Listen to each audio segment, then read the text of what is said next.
What if I told you that in just 10 years you could stop working? Not by winning the lottery, not by already being wealthy, but by setting up a system where your money works harder than you do. Most people don't realize they're already holding the engine that could free them, but they quit before it switches on. In this video, I'll give you a clear 10-year roadmap and the simple clock that makes your progress measurable. Before we go further, drop a quick comment with your age or whether you've started investing, because knowing where you stand matters. And later, I'll reveal the tipping point when compounding shifts from tiny to unstoppable. But first, let's ask why so many people stay stuck working decades longer than they actually need to. Most people remain tied to decades of work, not because financial independence is impossible, but because those first years of building wealth feel discouraging. At the start, every dollar relies entirely on your effort, your labor, your discipline, your sacrifice, and the results look almost invisible. That imbalance between effort and outcome convinces many that the system doesn't work, when in reality it's still gathering momentum. It's easy to assume early retirement is only for the wealthy or the unusually lucky. If you grew up believing only high earners or lottery winners could quit working early, it feels natural to dismiss the idea altogether. Then, once you start saving and the numbers barely move, it seems to confirm that belief.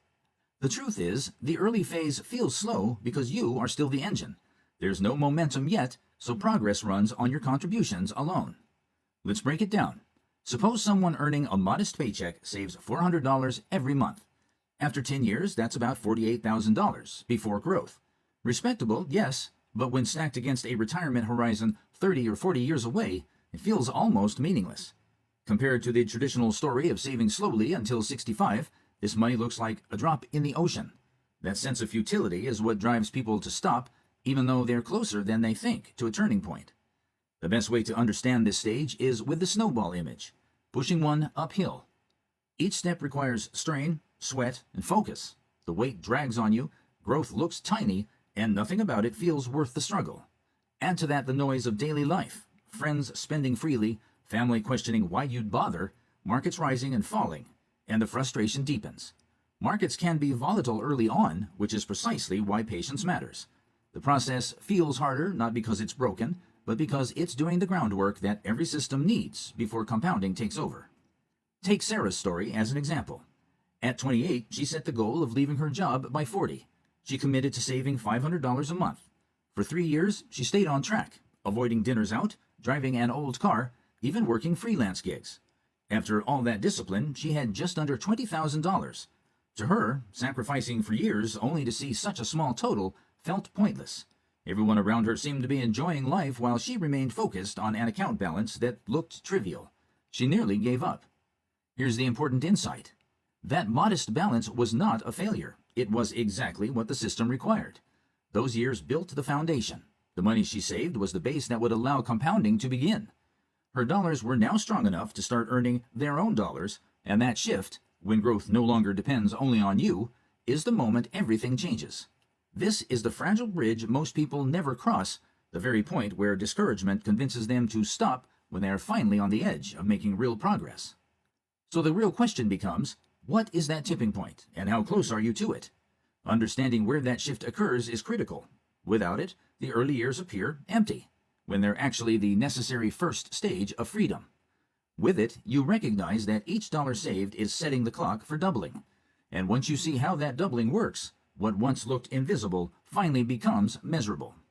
Because if you could predict how long it takes for your money to double, the whole process becomes a clock you can follow step by step, and that clock is what we turn to next. Most people don't realize there's a simple way to estimate exactly how long it takes for their money to double. Instead of feeling like the market is just tossing random numbers at you, you can use what's known as the early retirement clock, the rule of 72. It's remarkably simple. Take 72 and divide it by your average annual return. The result tells you how many years it takes for your money to double. Here's what it looks like. Let's say your investments average 10% a year. 72 divided by 10 equals 7.2. That means on average your money doubles roughly every 7 years. Imagine you start with $50,000. After the first cycle, about 7 years later, you have $100,000. Stick with it for another 7 years, and it grows to $200,000. 7 years after that, it becomes $400,000. Each cycle feels slow at first, but the leaps get larger and larger, and the weight of compounding shifts from tiny gains to massive jumps. The key here is that the rule of 72 isn't a guarantee, it's a forecasting tool. Markets rise and fall, but the formula gives you a reliable way to estimate how time and returns interact. The real danger is waiting too long to start. Missing just one cycle can double your overall timeline. That's not a small delay. It can mean the difference between freedom at 45 and grinding until 60. Lost time compounds against you just as powerfully as money compounds for you. Think about the impact of stacking multiple cycles. Starting with $50,000 and completing 4 doubling cycles turns it into roughly $800,000. Add a 5th cycle and it clears $1 million. That's the math that allows people to do in 2 or 3 decades what most spend 40 years trying to achieve. It also shows why getting started sooner gives you so much leverage. Every extra cycle you capture shortens the path by years. Let me pause for a second here. As you're listening, ask yourself silently, how many cycles can you realistically fit in over the next 10 years? That mental calculation alone can completely change the way you think about time, money, and freedom. Here's how it looks in practice. Consider Michael, who in his 30s invested $60,000. After 7 years, with consistent returns, he had about $120,000. At first, that felt almost unreal because the years crawled by slowly. But then the next cycle doubled his balance again from $120,000 to $240,000. The amazing part? His effort hadn't changed. He wasn't working longer hours or saving more aggressively. The system itself began accelerating. By the time he reached that second doubling, he realized the growth in his wealth was outpacing his contributions. And that's when compounding truly flips from frustrating to exciting.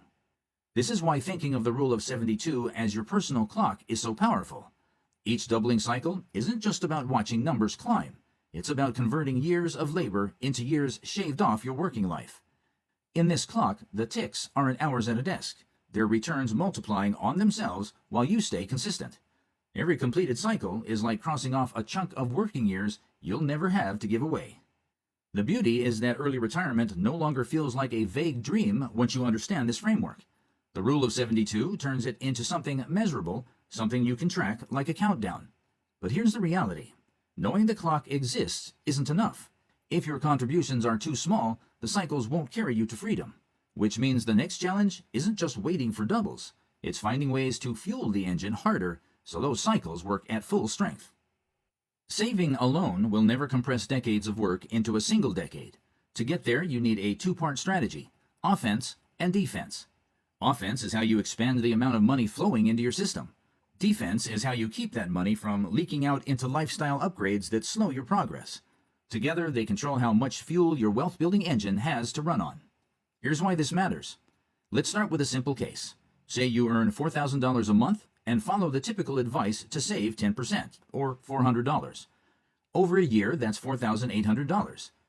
Stick to it for a decade, and you've set aside $48,000. With a 10% annual return, the account grows to around $77,000. While that's progress, it's far from enough to buy back years of freedom. The takeaway is clear. If you rely on savings alone, you'll move forward, but not nearly fast enough. This is why offense matters so much. Offense is about creating more space for contributions to grow. That can mean earning promotions, developing higher income skills, or building side businesses that add new streams. If you raise your income from $4,000 to $6,000 or even $10,000, the shift is dramatic. The same 10% savings rate now puts thousands into the system each month, not hundreds. Over 10 years, that difference multiplies into hundreds of thousands of dollars gained. But offense on its own isn't enough if defense fails. Defense is the discipline of locking in your lifestyle. The rule is simple.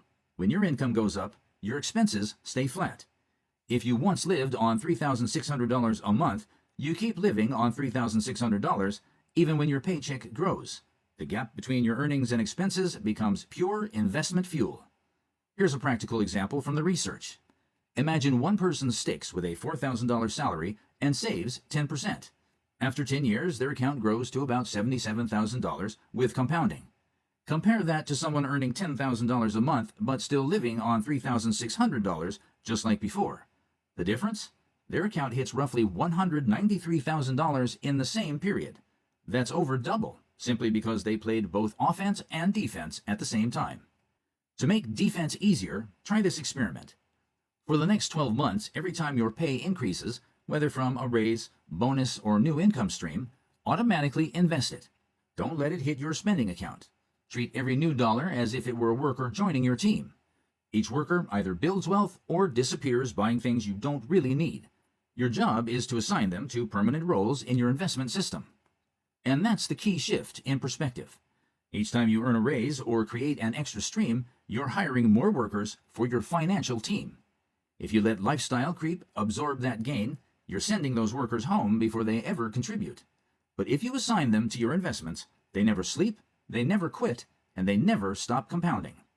So while saving is foundational, the bigger breakthrough comes from balancing both sides. Grow your offense to bring in new income. Strengthen your defense by holding your lifestyle steady. Those two strategies combine to accelerate the clock you're on. More contributions create more doubling cycles, and that speed is what can take decades off your working years. Ask yourself this: which one raise or new income stream could speed your timeline the most? Because once you identify it and protect it, the question becomes how you structure those growing contributions into a system that keeps working whether you clock in or not. To make those growing contributions work, you need a structure that doesn't just build up once, but keeps running like a machine. That's where the three-layer model comes in: growth assets, income producers, and stability assets. Each plays a distinct role, and when you put them together, you create a system designed to endure for the long run. Start with growth, the engine.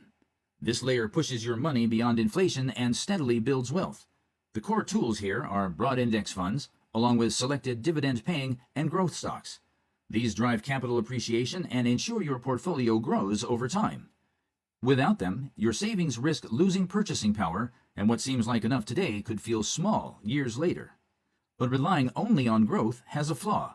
The market doesn't rise in a straight line. Relying on growth alone means in down years you'd be forced to sell at the worst possible time. That's why the second layer exists: income producers. These are assets like REITs, dividend stocks, and rental properties. Their strength is simple but powerful. They pay you even when markets swing.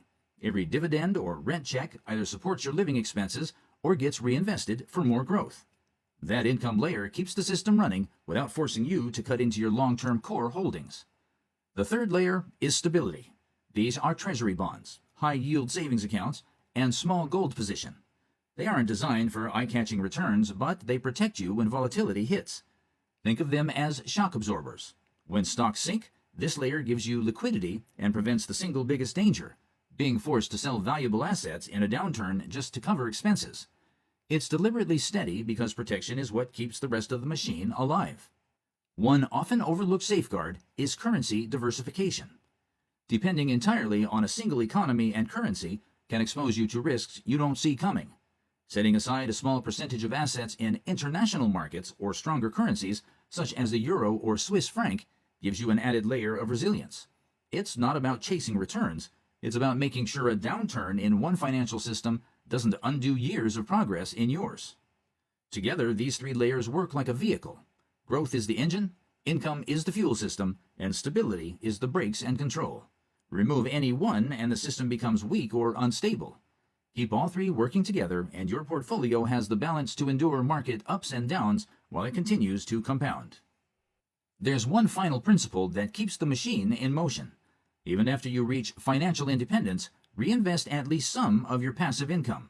Setting aside just 10 to 20% of your dividends or rental income back into the system ensures your portfolio continues to outpace inflation. This step extends the life of your wealth and helps it grow long after traditional contributions stop. That's the essence of the three-layer money machine: growth to build, income to sustain, stability to protect, plus a habit of reinvesting a share so it doesn't shrink over time.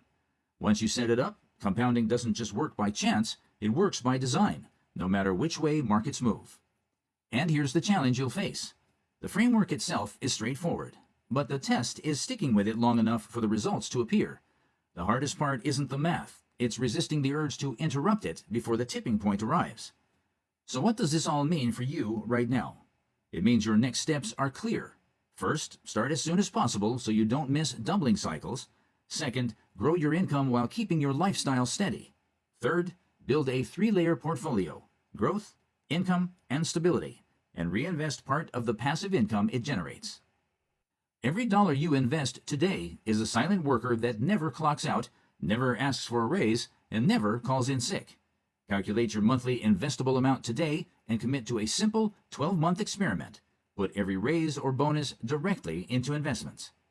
If you found this breakdown useful, hit like,